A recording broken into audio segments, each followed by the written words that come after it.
Whoa!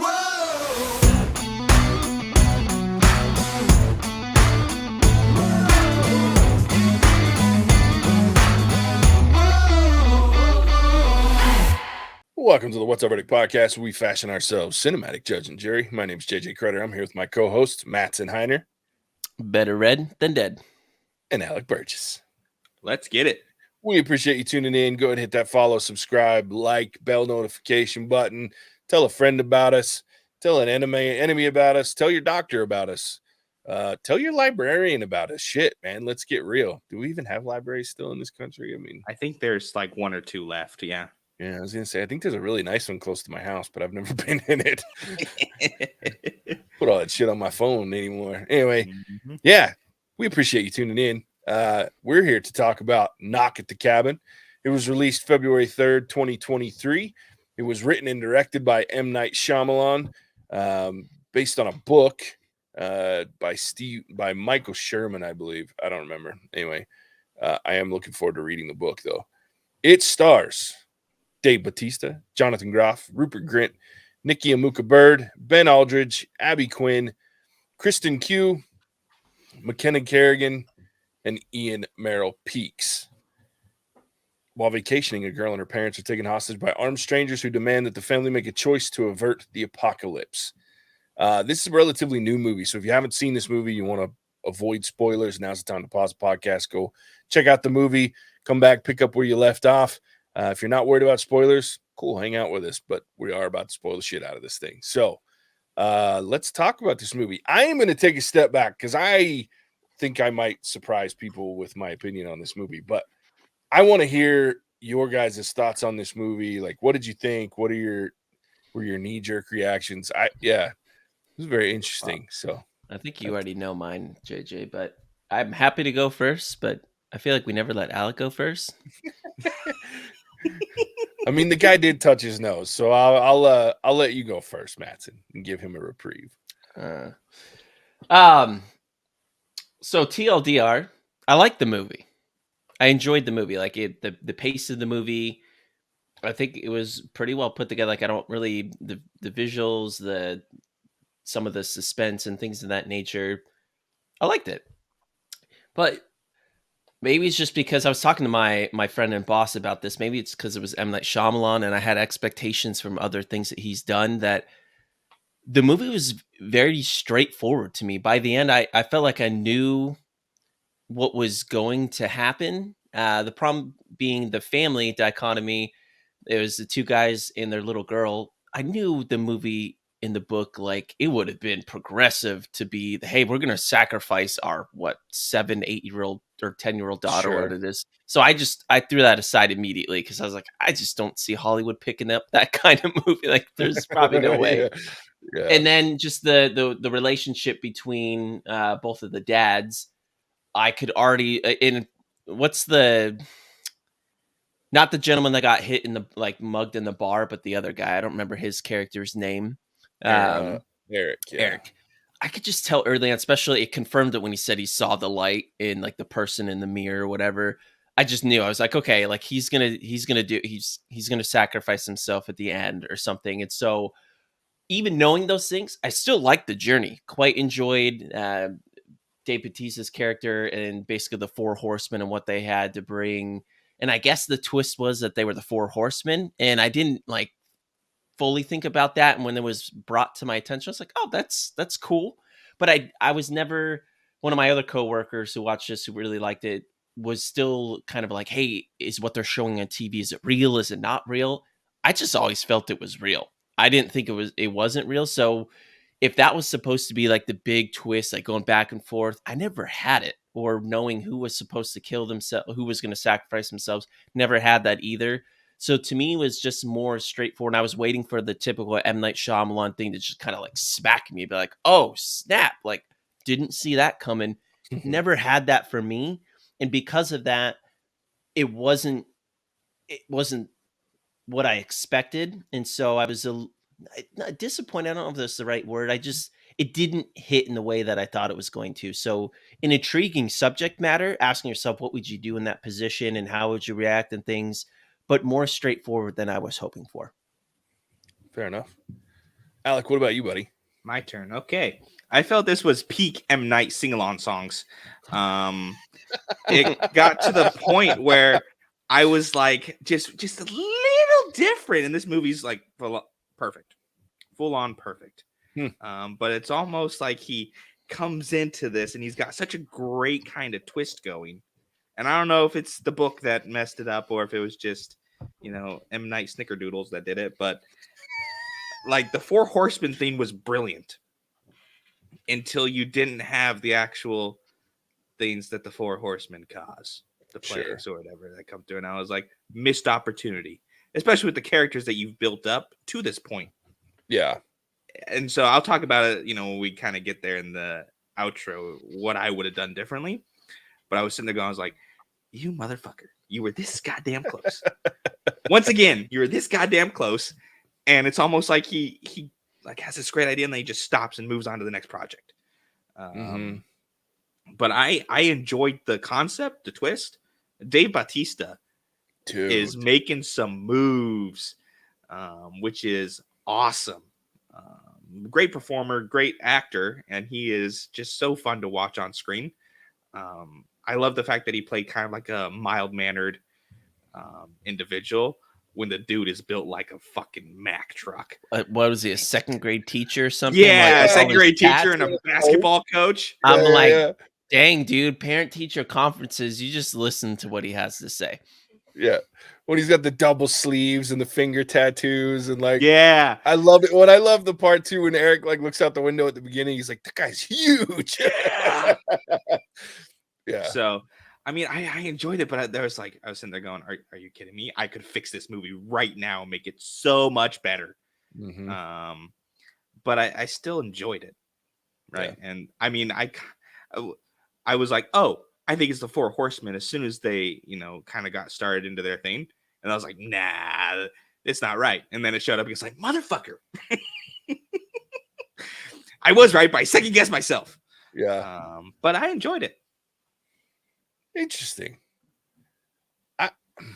I'm so torn on this movie and it's such an M. Night Shyamalan thing for me. Like, first, let me quantify this a little bit by saying my big problem with M. Night Shyamalan, and that is he absolutely knocked it out of the park with Unbreakable. Like, hooked me. I was like, this is one of the greatest written movies ever. It's weird. It's strange. You don't know what the hell's going on. This dude's just really strong and can't he can't be hurt. It's cool. And then the twist with Samuel L. Jackson being like the superhero, loved it. And then you follow it with probably one of the greatest twists. Or I mean, you lead it off because I was waiting for The Sixth Sense has probably got the greatest twist in cinematic history, period. Because it was so good. You're muted, Mattson. I was just gonna say I was blown away the first when I watched. I still remember it being like, "Oh, he's dead." Yeah. So, well, and we all know how I do with twists, and that one, I barely watched the end of the movie because I was so flabbergasted by the fact that this dude was dead. Right, killed me. I was like, "Holy shit." This was the greatest trick of the mind on the planet. And then he followed it up with Unbreakable, which had a great twist that wasn't quite as obviously shocking, holy shit moment, but it was like, that's a cool freaking concept of what it's going on. So he gets these two, and then he just kind of fell off the map for me. Signs was for me. I was like, I whatever. love that movie, but it's it's okay. Yeah, the movie's not, and this is where we start to see M. Night Shyamalan. He did so good with 2 movies that he starts to be able to pull actors, right? So you get Joaquin Phoenix, you get Crazy Man Mel Gibson, who great actor. I don't care the guy's a whack job, but he's a great actor. You get those 2 acting, and I'm gonna watch this movie, but it was a letdown. Not the least of which because he tried to give it a twist, didn't have it.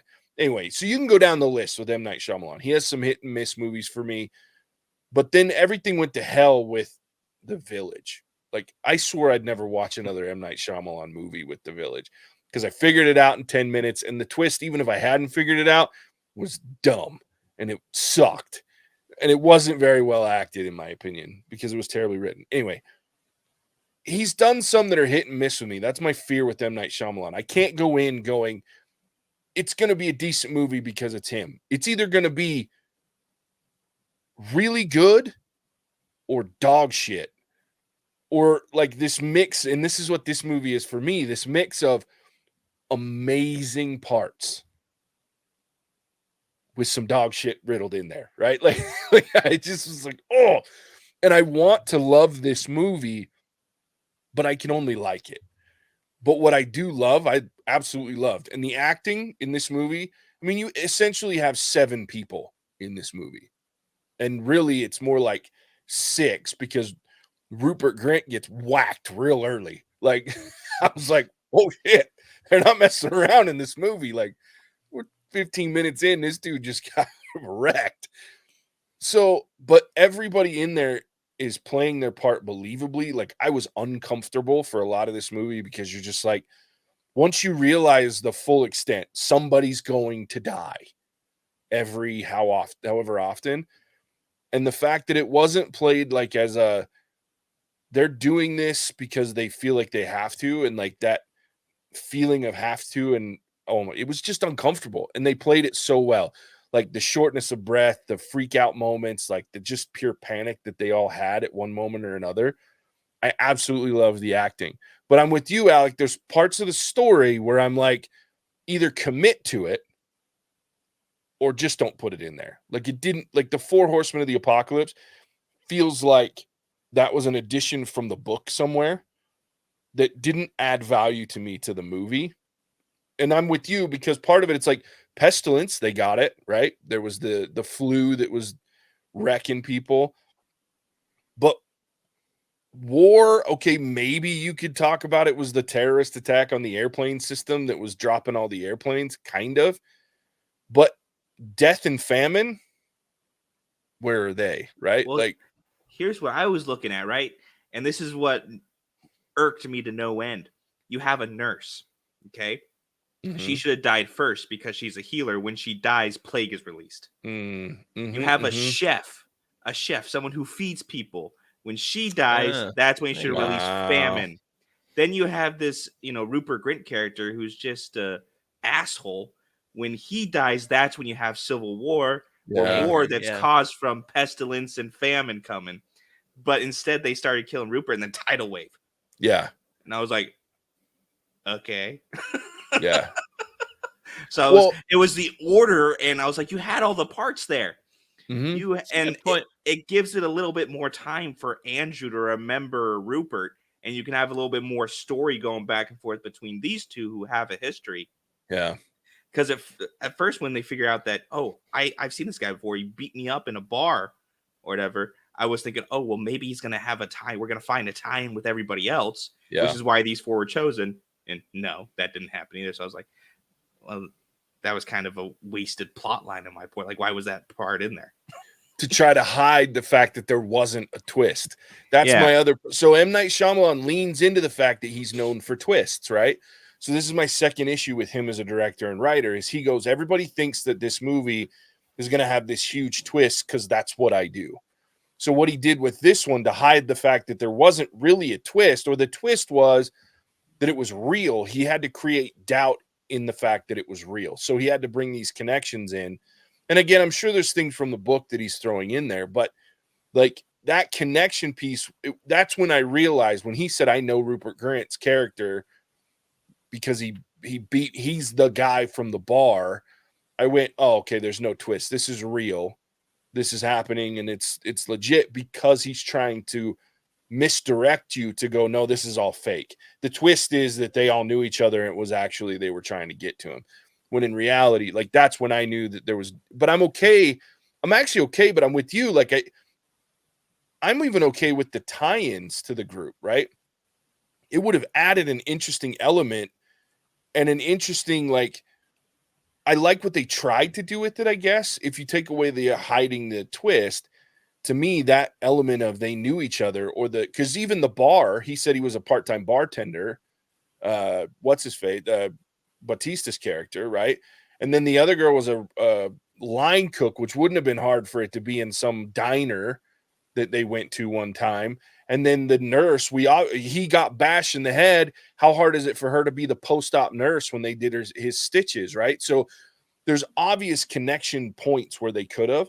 And I'm okay if they leaned into it, because it makes that tension of the decision being difficult, or hey, we know all four of them. That adds a whole nother dynamic to this decision that they have to make, right?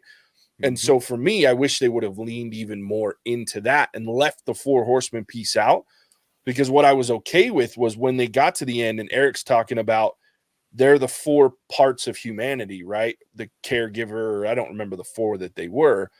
Those four actually made sense to me.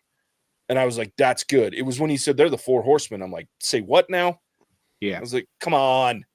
But I was okay with they're the four aspects of humanity. That made a lot of sense. But the whole thing that I say all this, there was all this extra shit that took away from the best part of this movie for me. And that is this anguish of this decision from both sides of this story, right? You have these four people who are having these unfortunate visions that they feel are so real that they have to go and force a family to kill one of its members in order to save the rest of the world, knowing that they're going to have to sacrifice themselves if they can't convince someone to do the near impossible. Like, holy shit sticks, man. I'll tell you where I'm not going, to JJ's house.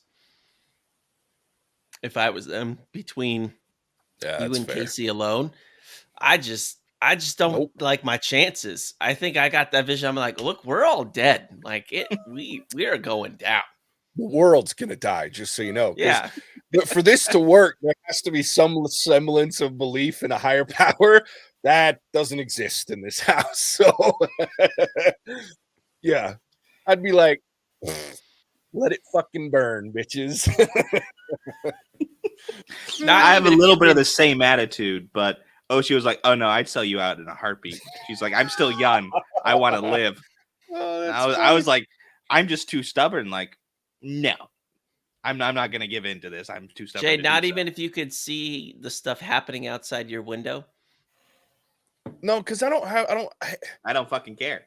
I don't think well, yeah, I'm trying to leave that part out of it. Like but I think from like the perspective of like, even if I'm watching like where they show it to them on the TV, you know what I mean? Or even like to your point, like they open up the window and I see an airplane crash. And I'm like, to me, there's just so many other explanations to that than some wild story of some assholes show up and decide that they're going to invade my home and tell me I got to choose. But if you knew by the end that there was a plague, you knew like without a doubt that was happening, and there was the airplanes dropping out of the sky, and then what was the other thing? The earthquake stuff all happened on the same day, and they were saying this is like an act from the heavens, whatever you want to call it, the cosmos. At that point, you had no shadow of a doubt. You knew those things happened on the same day. Happened. Is that going to change the way you think about it? No, that's because like an M problem. Damn, we're not going to JJ's. And let me explain a little bit more why, besides the fact that I'm just kind of a narcissistic, sociopathic asshole. And that is that for me, like if you watch the news right now in our world, there was a giant earthquake in Syria and Turkey 2 days ago, right? In that same day, I guarantee there were other, what some people would call catastrophic events that happened in different parts of the world. Now, maybe not to the extreme of like 700 airplanes going down and for no damn reason whatsoever, but somewhere I guarantee there's some sort of mass murder somewhere in the world. There's some sort of another, maybe not as big of an earthquake, or there's a series of tornadoes that crashes through the south. I'd push back on that to say that these are as big as they can come. Sure. And in the extremity of the movie, I mean, you kind of have to look at it and go, that's wild. We're talking about COVID-19, 1,000 planes dropping out of the sky, and the the western seaboard has wiped out all of the west coast of the United States and South America, and on the same day, you are not like, oh man, That sounds like a them problem. No, Like, what it sounds like to that's me a is crappy day. that is a really crappy day. It sounds to me like something that scientifically makes sense to me. It's just that we don't pay attention as human beings. And this is the other part of this war. Okay, no, I'm serious. This is the other part of this movie that really intrigued me, is that it forced these three individuals, specifically the two dads, right, to pay attention to these things that are going on outside of their sphere of existence that we see and hear about every day if you want to. Like, if you want to dig deep, there are tragic events across the world, multiple every single day. But we don't focus on outside of our own sphere of existence. It's not in human nature most of the time. So for me, someone comes into my house and tells me I got to kill myself or they're going to kill themselves. Sorry for your luck, dude. You cannot convince me that this is some sort of cosmic, spiritual God, one God. However you want to frame it, that this is not that just an Knock extreme the version of Cabin an everyday. didn't go into the Crowder household. Yeah, they wouldn't have because walked out. This movie would have ended real quick. I'd have been sitting on the front porch swing going, well, sucks to suck. Look at the pretty fires.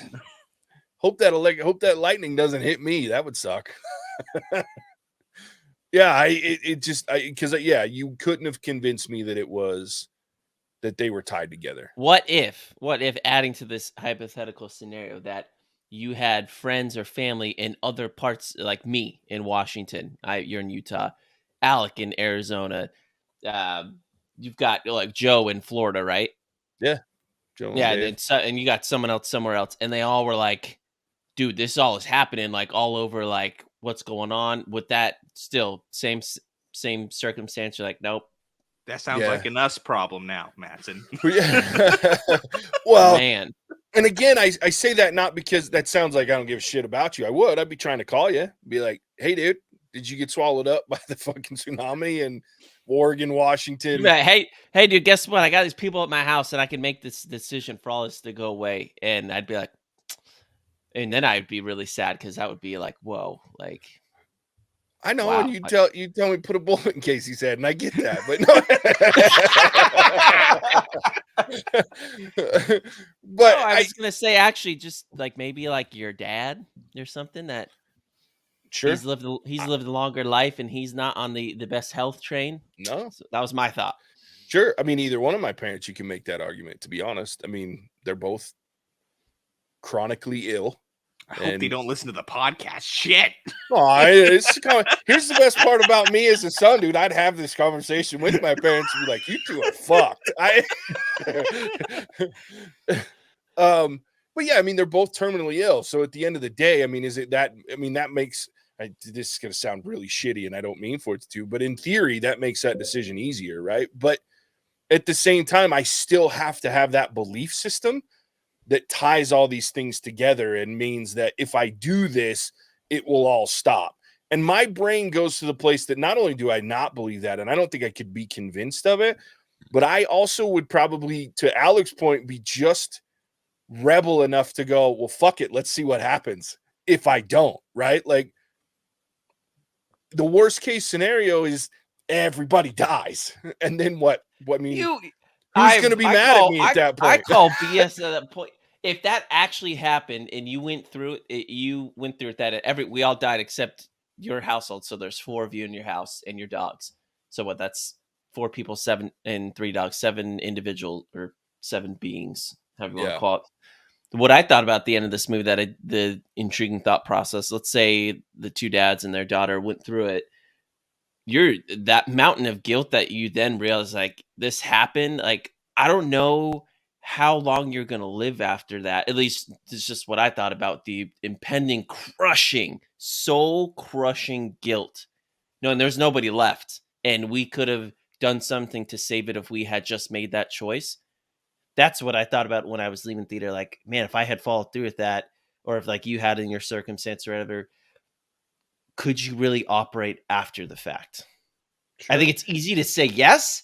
I really think it's easy to say yes, but when you know that 7+ billion people have died because you didn't do anything.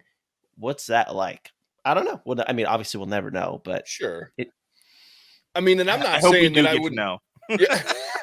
And I I'm think not it's easy saying to that, say like, you'd be like, I'd be fine. I don't know if you'd be fine. well, no, Fuck I them know. kids. I'd be I'm not, fine. there you go.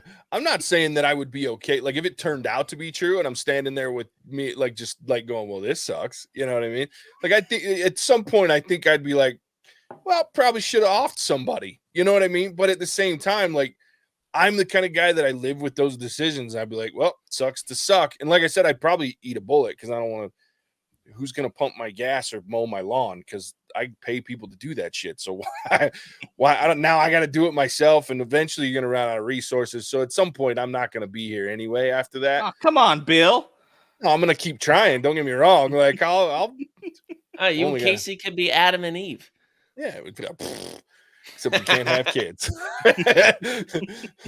But yeah, I mean, I get your point, and I think there would be a level of guilt there. But on the flip side, I think too, like, how pissed would you be if you offed your husband or your wife, Sure. or you take out Taylor, and then you're like, Oh yeah, shit's absolutely. still going. You're like, motherfuckers, they got me on that deal. That's why we take out Koa if we had to. Don't tell her There that. you go. Yeah, and I think, to be honest, that's the when I left the theater, I was like, oh, I really, really like this movie, despite its flaws, because as we've shown in the last 20 minutes of this podcast, like it's thought provoking. Like there's no way around the fact that you cannot leave that movie and not go, what would I do? How would I handle that situation? And I think to me, that's less a testament to M. Night Shyamalan and more a testament to these actors, because they put you in this frame of reference that makes you feel for every single one of them to a degree. Like you're like, oh God, what would I do? Because I often wonder, like for me, I think this deal would have like ended badly or even worse for the world if I'm one of those four.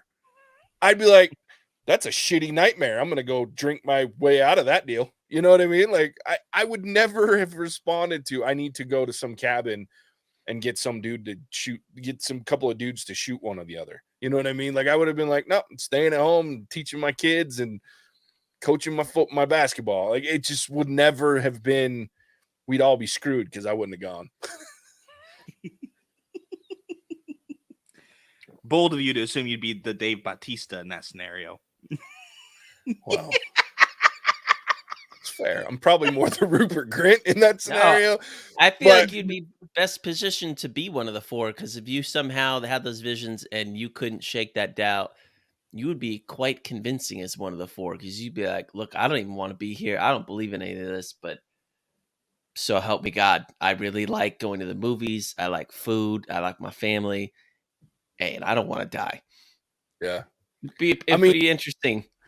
Yeah, I agree with you. Like, I think I could probably be an interesting version of that, but I just don't know that I'd get up off my ass and go. I'm like, that's a weird, shitty dream that I keep. What I would have done if I was Dave Bautista's, I know they didn't have cell service out there, but at some point towards the end, if I knew I was about that, I'd be like, look, let's use the Wi-Fi here. Let's just send some texts out to people and realize this is going down as I exactly described. That would be my Hail Mary. I'd be like, look, you can even have the police come right now.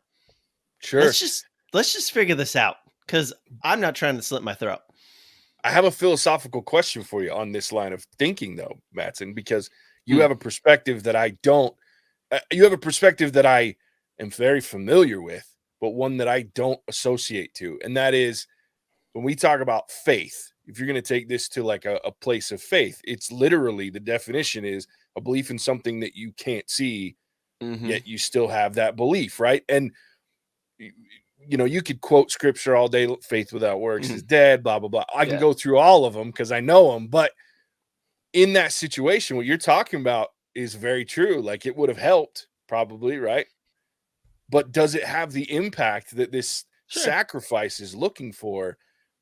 If you're able to, I call it cheat mode, right? Like you go into the mode that there's no way for you to argue, because the one place where you get me, even in all my belligerence, like if you or someone that I really cared about called me and we're in the midst of this thing, like you're pouring your heart out because you're sitting on your roof and there's no end of water in sight and there's sharks swimming around you and you're having a panic attack and I can recede the water line. And I know at that point that I can. Now I might think a little differently, right? So that's, to me, it defeats the whole purpose of the sacrifice. So I guess that's where, you know what I mean? I think you would believe me less because I believe in God. But if a bona fide, like if Casey, because Casey, I'm assuming is atheist or agnostic, or whatever. Mm-hmm. Like, would it be in? Let's say maybe not Casey because you know her so well, but another friend or family member that you trusted but had the same belief system as you came to you as like, Jay, like, look, man, you know me. This is not me, but I'm here because like this happened. Is that changing anything? Or are you just going to say you're crazy and you should probably go drink?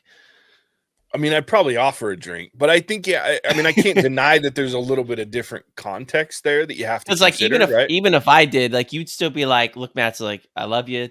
I want to believe you, but I don't believe what you believe. And I feel like you want to believe what is happening. Whereas someone that's in your belief system, I think you'd be more in like we all are, you'd be more inclined to be like, okay. Sure. And the belief system aside, like, I think for me, the part that's different is the understanding of I absolutely, and this for me is the crux of this whole situation, right? I have to feel as a non-believer or someone that does not have faith in much. I have to look at it and go, I need to know for a fact that I have the ability to save you in order for me to have that sacrificial thought process, right? To be honest with you, I have no problem. I don't want to say that. That sounds very altruistic. Say it. And I'm not that altruistic, so that's a lie. But I would be much more inclined to lean into the savior mindset, right? Of if I know me making a choice to sacrifice myself or something that I care about saves 100% without doubt, saves even one person that I care about, then I have to think about it. But 4 strangers come into my house and tell me that if I sacrifice myself for the person that I love the most in this world, or one of the 2 people I love the most in this planet, and I can't, like, it's a possibility, I can't rely on that possibility enough for me to make that sacrifice for anyone. Because the things that matter to me, even at the end of the day, if the world were to end, at least I'm sitting next to the 2 people that I care about the most in this world, or the 4, or however you want to look at it, while it ends. You know what I mean? Like, that's my, but so for me, it's about the knowledge of it. So 4 strangers come in and I was waiting for, like, I wanted not Eric, but the other one, what was his name? Andrew. I wanted Andrew so bad to be like, we're not doing this. We're just going to sit here and watch you off yourselves. Like, I would have calmed down the instant, like, 2 of them died and by their own hands. And they've consistently said, and Bautista's character, to his credit, was a very nice man. Like, they were cleaning the freaking cabin. They're wiping the floors. They're being very considerate. AJ would have been like, can I just play my games? And be like, seriously. Like, you just leave the TV on and we can watch whatever you want. We're just going to sit here for the next however long. And once you're all dead, we'll go hang out at the lake. Yeah, I was waiting for some response. Problem solved. That would have been my thought. Once I realized you're not actually going to hurt me or not kill me anyway, I have to do that myself. See ya. Drag this out for as long as you want, but eventually you're going to have to off yourself because that's what your dreams are telling you need to do. I was waiting for that line. That's what I wanted to see. I'm surprised there was not more like bargaining happening. Like, we'll wire you $2.5 million. Yeah. Everybody's got a price, right? Sure. Like, if I'm saving the world, or you think I'm going to save the world, like, I got to have a little bit of something to at least entice me. I mean, I'm not going to do it because I'm an asshole with these were just average ego. Joes, though. Well, that's the thing. Like, find someone with some authority and some power. If I'm going to save the world, I want to be recognized for it. I need that validation. I want to make sure that if we do make the decision, the people who are left behind aren't, unsung heroes, so to speak, because poor Andrew and Wen just kind of go to the diner. Yeah. Just 2 of them. And I was like, no. Like, if this is a real thing and you're here, I want to see how much planning you put into it. Sell me on it, essentially. Give me a reason better than saving the world, because that's not going to get you very far. You're just as twisted as me, and I love it. Just in different ways. It's beautiful. I mean, I know I've asked all these questions, but putting myself in that scenario, yeah, I believe in God and things, but as JJ talked about with faith, it doesn't mean yeah, I don't.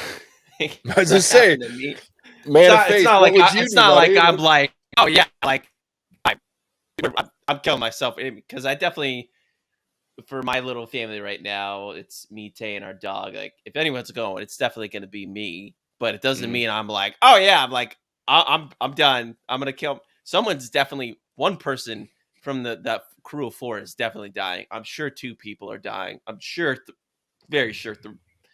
We're getting 3 people are certainly dying before I'm dying. 100%. Yeah. Like, there's just no way in God's earth. And I don't, just because I believe there's a higher power doesn't mean I believe in that scenario. Like, I'm not saying I'm perfect there either. But yeah. Well, and I would even venture to say, like, we talk about faith, and I brought it up to a certain degree because I think it does have an impact on how I think it could. Let me not say it does, because I think it depends on the person, right? But I think it could have an impact on how you view this whole process, especially at a certain point. And how you don't, at least it does for me, or my lack does. If I was like, if they came to my family and I was 65 or 70, and I believe in what I believe in, that I'm gonna see Tay again, and there's an afterlife to this, I could see myself being much more willing than I am at the age of 31, where all of the things that I would have done at that age haven't even happened yet for me. So I think there's a different perspective that would be in my head. Yeah. Yeah. And I'm not saying that all people of faith are going to be like, yeah, I'll off myself or someone else, to save the world. Cause I think, like you said about yourself, like there's a certain level of, like, you have to get to a point and it was even the same with Eric. Like, he had to get to the point that you had to watch all 4 of them go to make sense of it and to really believe in it, even though you can see the progression that he goes throughout the movie to get to that point, and the whole seeing of the person in the light and all that stuff. But like, yeah, I mean, it's just like, and I guess that's another piece of this movie that's very interesting to me. And it's all these ideas and thoughts of, what would you do in this situation, that made me download the book. Like, I have the book. I haven't started it yet, but I'm going to read it because this source material is so interesting to me, because these are the kind of natural dilemmas that I'm like, this is intriguing. Like, what would you do kind of situation is very fun. And like you said, the acting in this movie was so good across the board. Rupert Grint was scary. Yeah. I mean, it was like you said, Alec, like watching Dave Bautista be this kindly giant that I imagine him. I was like, dude, I want him to be my 2nd grade teacher. Like, you're terrified when you first walk in. You're like, oh, this guy's scary. And then you're like, this guy's cool as fuck. Like, I want to hang out with this dude. But like, yeah, I mean, it was cool. I think it was even less of that for me, because there's that other comedy he's in where he's supposed to be like a secret agent or whatever that we reviewed. The FBI one or whatever. Yeah, and like, he is softer in that, with like the funny side that you come to expect from David Teese. But this one, he was soft, but if there was a joke, maybe there was one like I don't know if there was a joke. If there was, it wasn't a comedy joke. Yeah, I really don't feel like there was any. And that's to me what was different. I've never seen him in a role where he truly just played a character in a drama, basically. And he did amazing. He did well enough to the point where he's going to get more roles because he did it and he delivered. And that's what's different to me. I've never seen him in that light before. And if he can do that and throw the comedy in there, dude's going places. And that's where I tied it back to his comment about Drax, that he's ready to be done being that character. And then seeing this movie, I'm like, yeah, dude, it's time to put that guy to bed, because you don't really have to act very much. You just could be a stupid idiot, but you could really act. Like, let me see you in some other stuff. Yeah.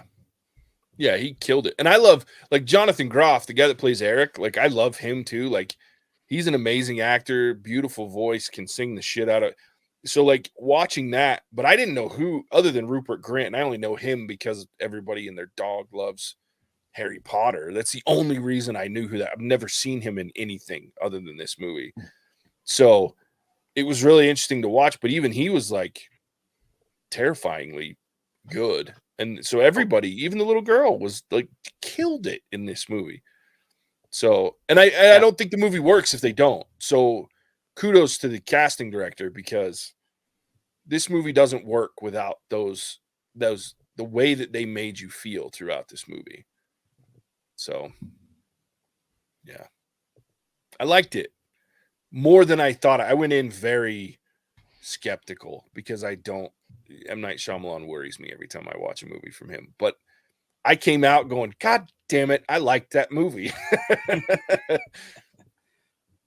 And I do like your like take on the Four Horsemen, Alec, how they could have tied that even, and because I think that would have given it some substance beyond just this really shitty thing happening. Like if you're and you get to the point where you reach that level of, okay, we're going to confirm that this is real and here's why they were doing it and who they were. It felt super rushed at the end to just get through it so that we knew who they were and why they were there. I'm with you. I think they were doing all these flashbacks, which I loved, the flashbacks of how they got their daughter, how they got Wen, and how they grew together. But I think you could have done for each one of their flashbacks, you could have tied them in some way to the Four Horsemen so that it made sense. And then even shown the dichotomy of these characters, even in Rupert's an asshole or whatever his name was, as an asshole. But at the same time, here's a piece of him, like they were talking about the four parts of human nature. So you could see he's war and he's whatever his character was, malice, right? So it's like I really enjoyed. I think I would have enjoyed that a little more. And the movie could have been a little long. I fucking hate saying that, but I think to Mattson's point, the pacing was good. And I think to add some depth to the story, another 20 minutes makes it a 2-hour movie. And I really think you could have had some really good, even more depth than we already got with these characters. So anyway, that's probably my biggest bitch about it, is it felt rushed at the end. But I'm excited to read the book. I'll let you guys know how it is. Sweet. I agree with that being a little bit rushed. Yeah. And like my favorite part of this movie was when they're doing kind of the wrap up, right? Eric and Andrew. And Eric mentions like maybe this is the way it always is. Right? The families throughout history and time are preventing the apocalypse by making the sacrifice, and now it was just our turn. Sure. Restoring that's stuff faith. That gets me the kind of like, the deep thinking almost like, and tie it into, we have tragedies in our world. Like, it kind of fits that kind of theme where maybe this is something that could possibly happen. So I like that, but then it was like a moment that was there and gone. Yeah. I feel like you could have even tied it in a little bit more if you wanted to, right? You have Andrew and when they go to this diner, and there could be like an old guy or an old woman off in the corner who kind of gives them a little bit of a nod or something, right? You don't have to have any dialogue, but like, like recognizes like. That would have been dope as fuck. And so it doesn't have to be simple. They could just be sitting there, tip of the hat or something, get up and walk out.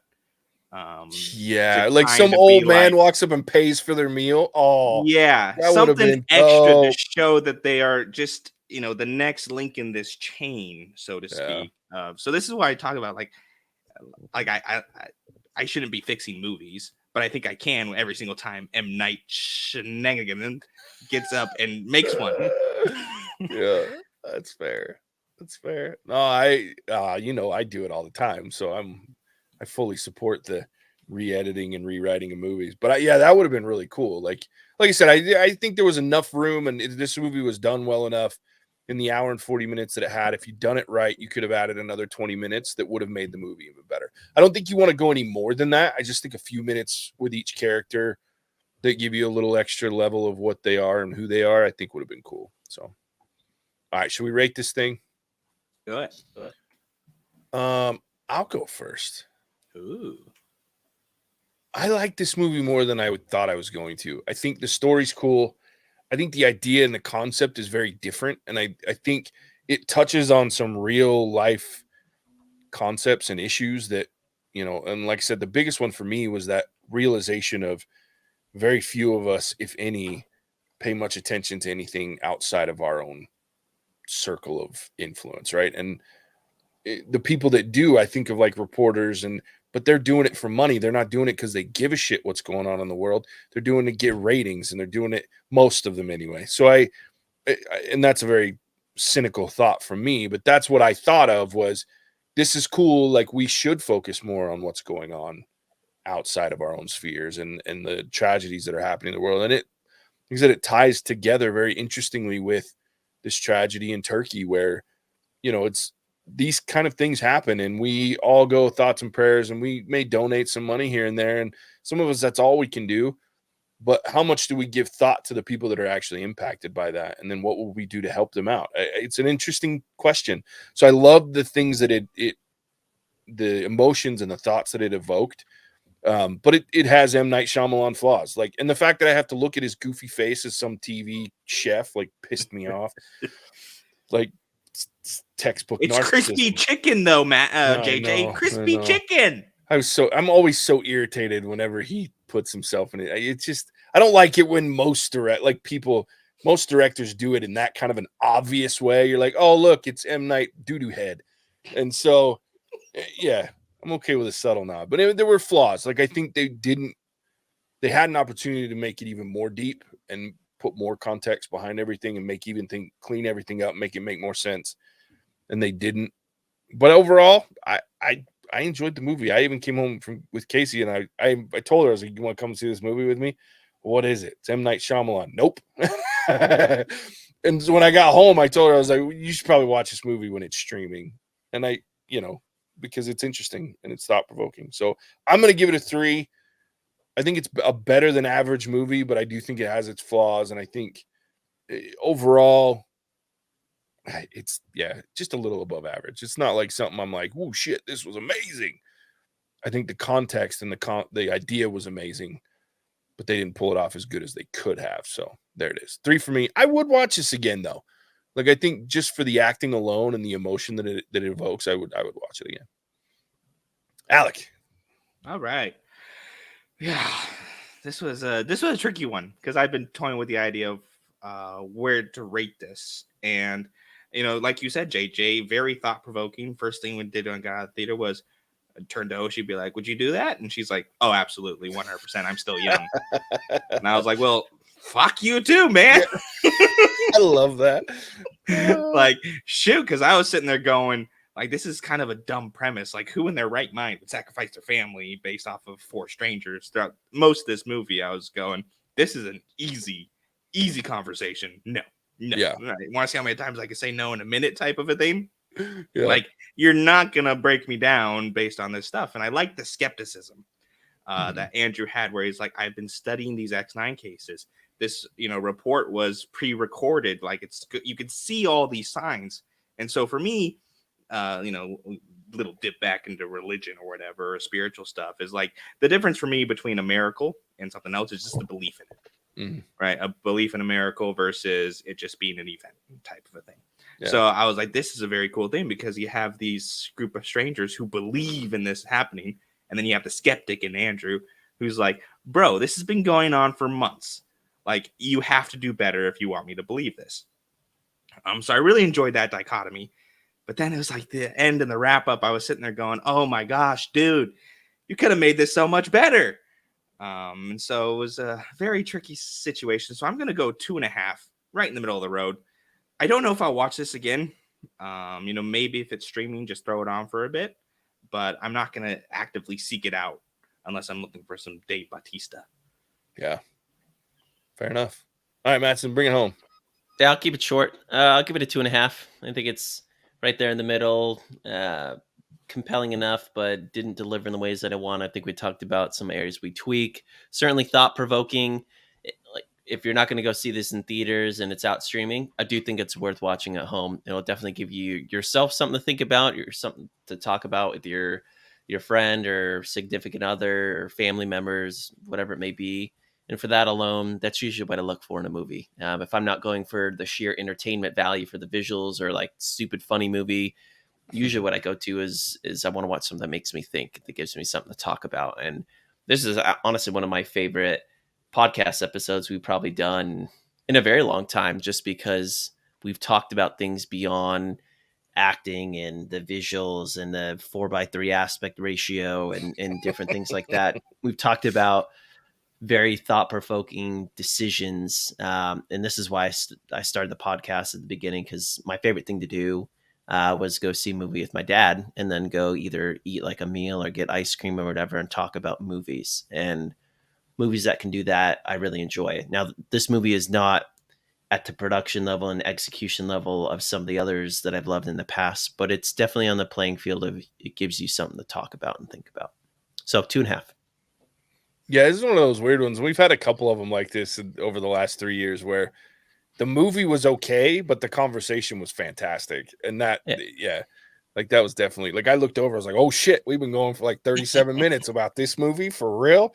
But like Marvel movies are great and some of the blockbusters, but they're rarely, if ever, going to get you to talk about a decision where you're like, well, because I'm not the Hulk, I'm not Thor, like I'm not fighting Thanos.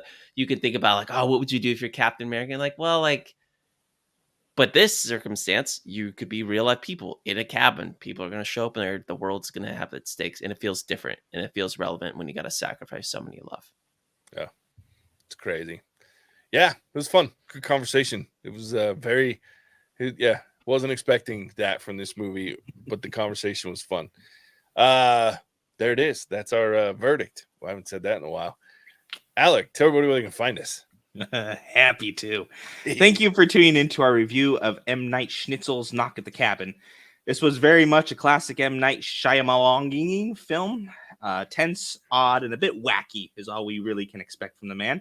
I must confess, I am curious, though. If you have made it this far into the video, go ahead and drop your favorite M. Night Shining Bright film in the comments below, because honestly, we crave the interaction.